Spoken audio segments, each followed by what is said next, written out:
There is a single number that has quietly haunted engineers for more than a century. 2,300,000.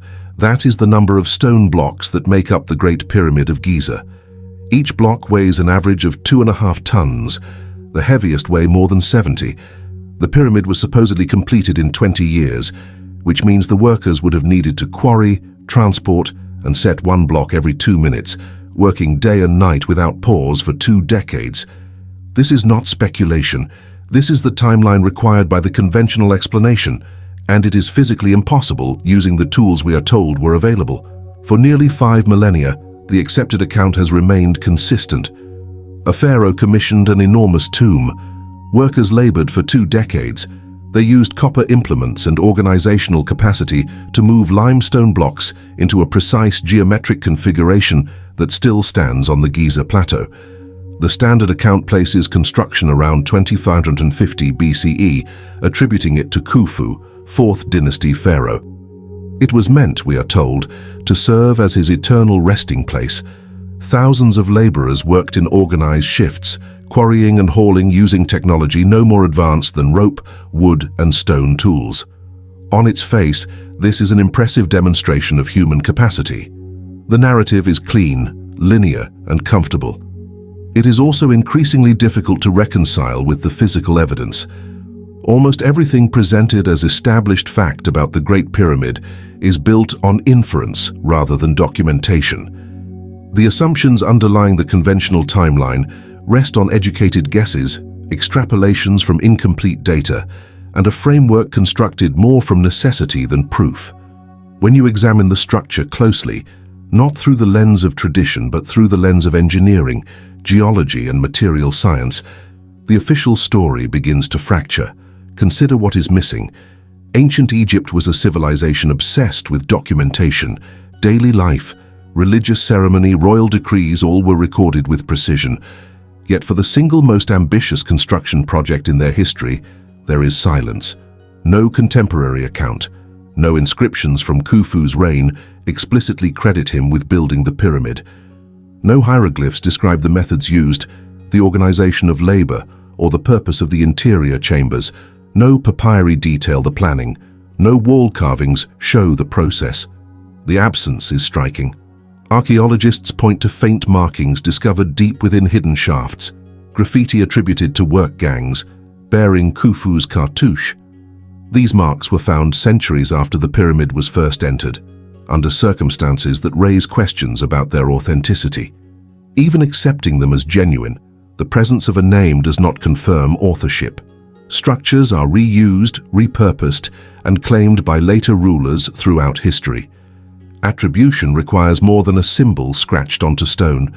If the pyramid functioned as a tomb, we would expect the features that define royal burials throughout Egyptian history: elaborate decoration, funerary texts, protective inscriptions, objects of value placed with the deceased, the sarcophagus itself containing the pharaoh's remains. The Great Pyramid contains none of this. Its interior chambers are bare. No decoration has ever been found. No treasure has been recovered. No body has been located. The structure that is supposed to be Khufu's tomb contains no evidence that it ever functioned as one. When the most ambitious construction project in a civilization's history leaves behind no contemporary documentation and contains none of the features that define its stated purpose, at what point does the accepted explanation stop being plausible? The engineering precision of the structure presents a separate problem. The base of the pyramid is leveled to within 2 centimeters across a footprint covering more than 5 hectares. The 4 sides align to true north to within a fraction of a degree, an accuracy that requires sophisticated surveying. The error margin is less than 4 arc minutes. The ratio of the pyramid's height to its base perimeter is exactly 2 pi. This is the same ratio that governs the relationship between a circle's radius and circumference. Encoded into a structure supposedly built before the concept of pi was formalized, inside, the king's chamber contains granite blocks weighing up to 70 tons, placed with millimeter-level accuracy. These blocks were quarried from Aswan, more than 800 kilometers to the south. They were transported north along the Nile, then hauled inland to the construction site. then lifted more than 40 meters off the ground and positioned with a precision that would challenge modern cranes.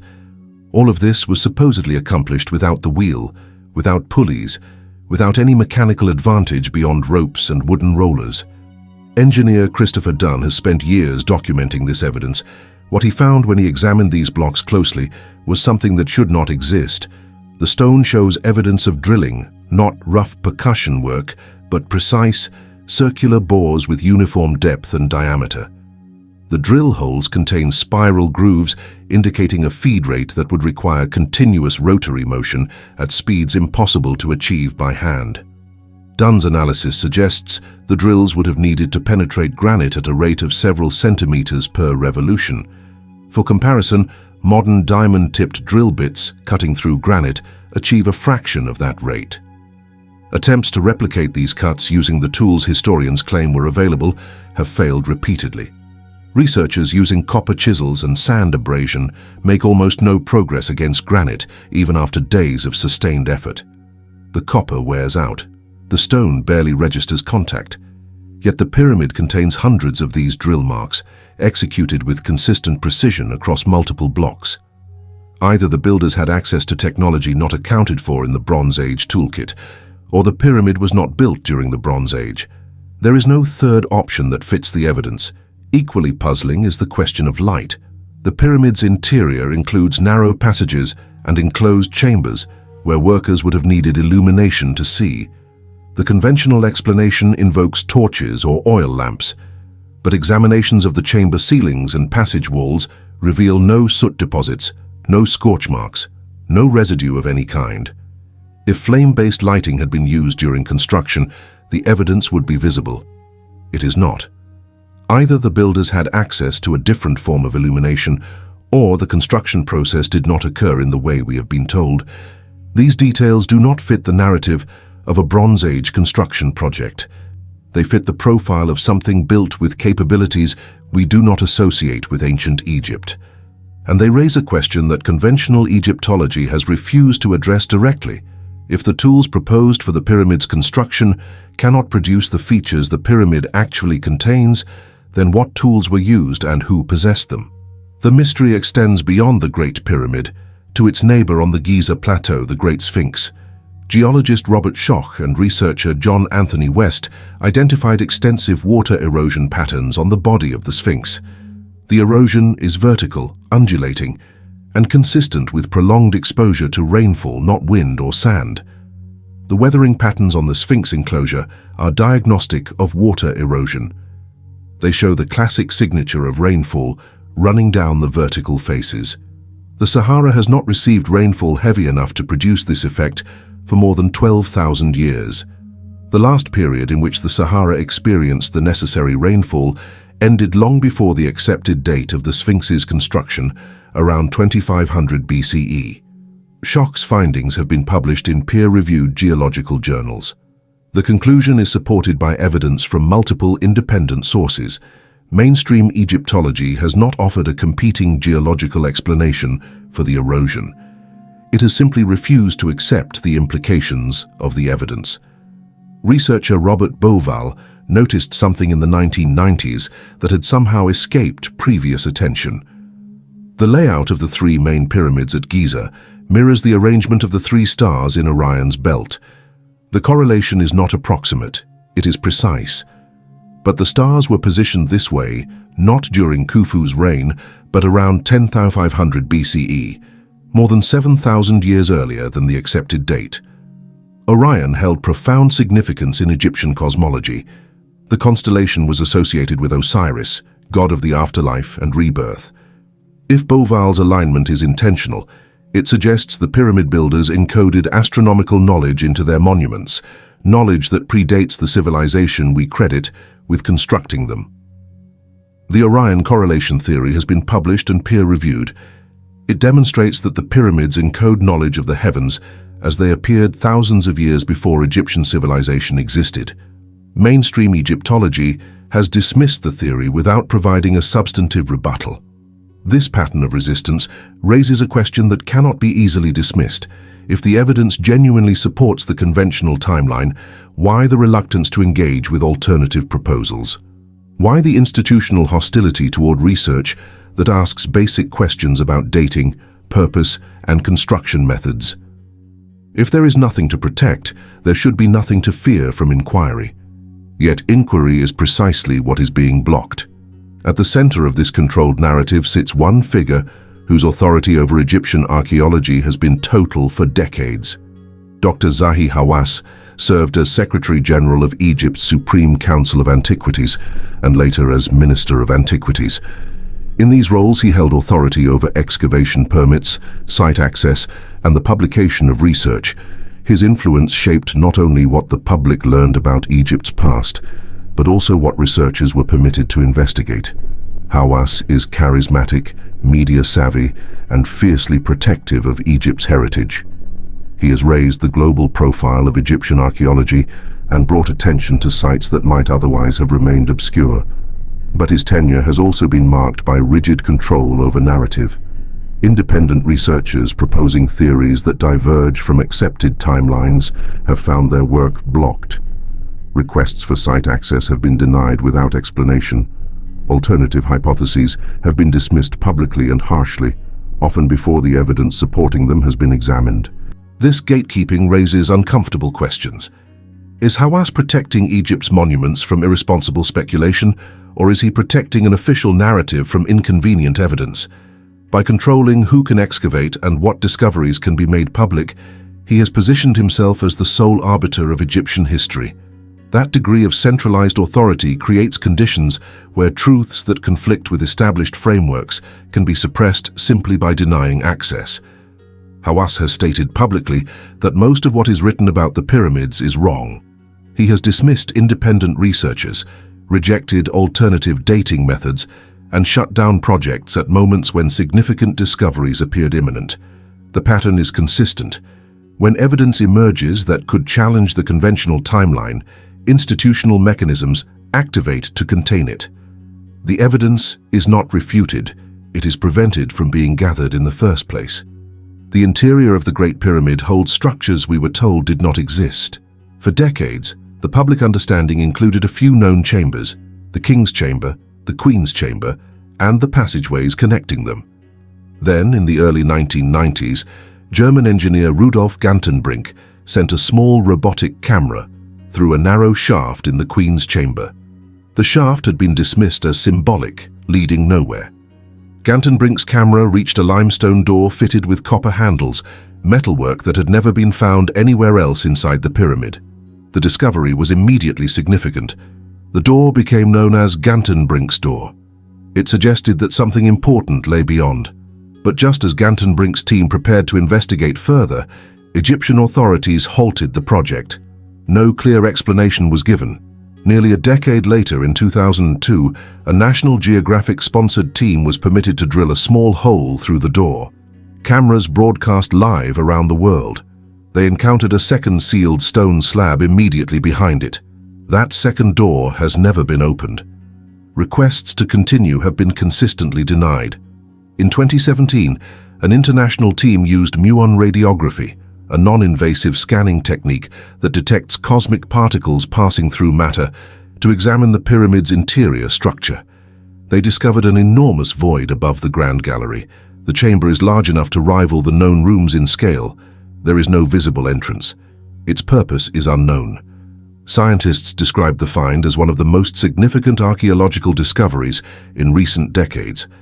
Applications to explore the void have been refused. When technology reveals previously unknown chambers inside the most studied monument on Earth, and authorities immediately block investigation into what those chambers contain.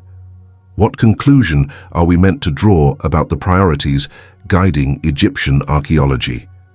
If there is nothing unusual inside these chambers, why not open them? If the conventional explanation is correct, additional evidence would only confirm it. The resistance suggests the opposite.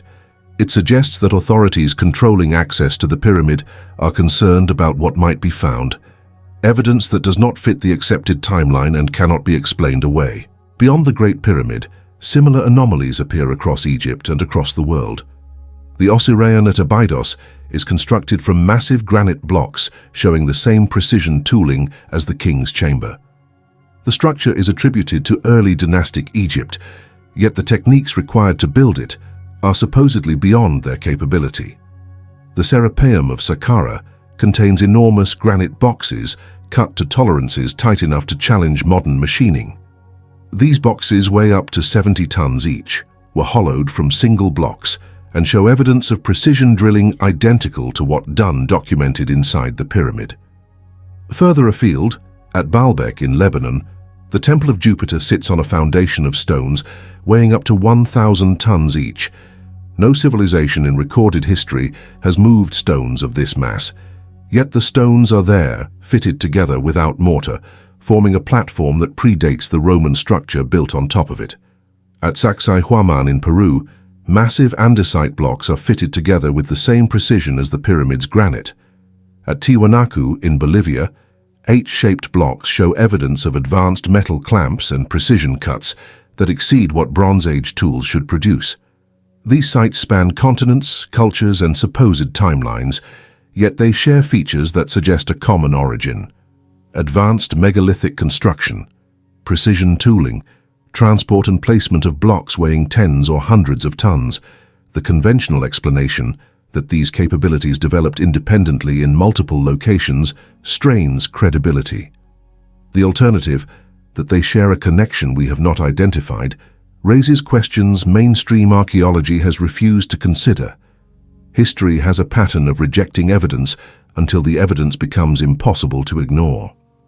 For most of the 20th century, the ancient city of Troy was considered mythological, a story told by Homer with no basis in reality. Then Heinrich Schliemann excavated the site in northwestern Turkey and found the city exactly where the ancient texts said it would be. Buried under centuries of accumulated earth were walls, gates, and artifacts proving that the myth was history. The Antikythera mechanism, a bronze device recovered from a shipwreck in 1901, was initially dismissed as too complex to be ancient. It contains more than 30 precision gears arranged in a configuration that predicts solar and lunar eclipses, tracks planetary positions, and calculates the timing of the Olympic Games.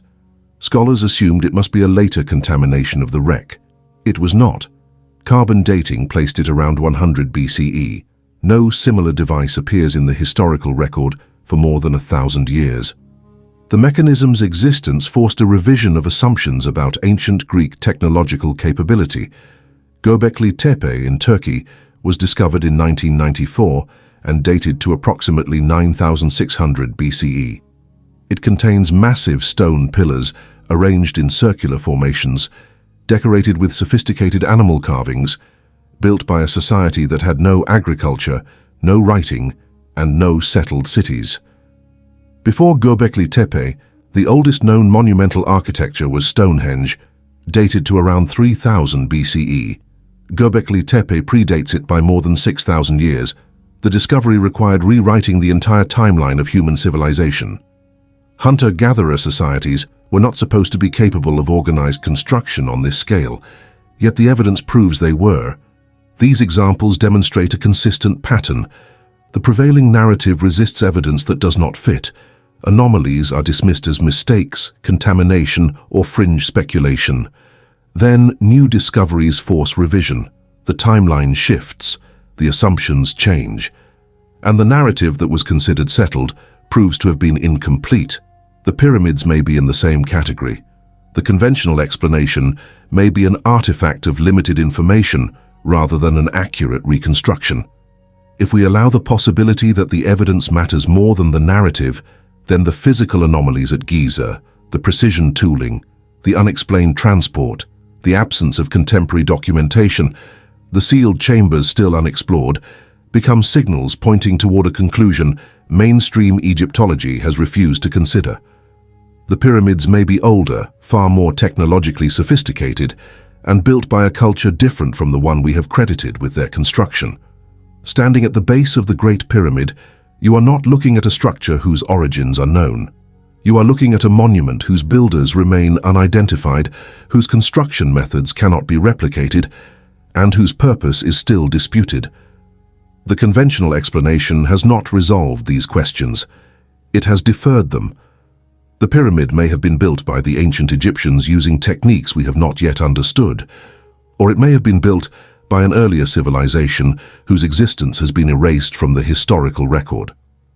Or it may represent something else entirely, a construction project that bridged cultures, timelines, or technological capabilities in ways our current frameworks do not allow. What we know with certainty is that the answers we have been given do not match the evidence we can observe. The tools proposed cannot produce the cuts. The timeline proposed cannot accommodate the precision. The narrative proposed cannot explain the absence of documentation, decoration, and developmental precursor. And the institutions controlling access to the site have systematically blocked research that might resolve these contradictions.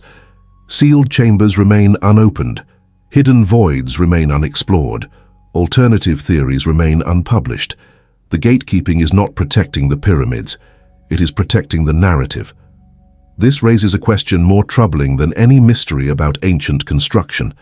If the truth about the pyramids would require rewriting the accepted history of human civilization, and the institutions tasked with uncovering that truth have chosen instead to suppress it, then what we call history may be something else entirely. Not a record of the past, but a controlled narrative about the past, one that serves present interests rather than past realities. The pyramids are still there, the precision is still measurable, the blocks are still impossibly massive, the chambers are still sealed, and the question of who built them and how and when and why remains unanswered, not because the evidence does not exist, but because the evidence has been locked away by authorities who have decided that some questions are too dangerous to ask. Until those chambers are opened and that evidence is allowed into public knowledge, the pyramids will remain what they have always been. Not monuments to ancient achievement, but monuments to modern control. Not answers to historical questions, but barriers preventing those questions from being answered. The most important mystery may not be who built the pyramids. It may be why we are still being told we are not allowed to find out.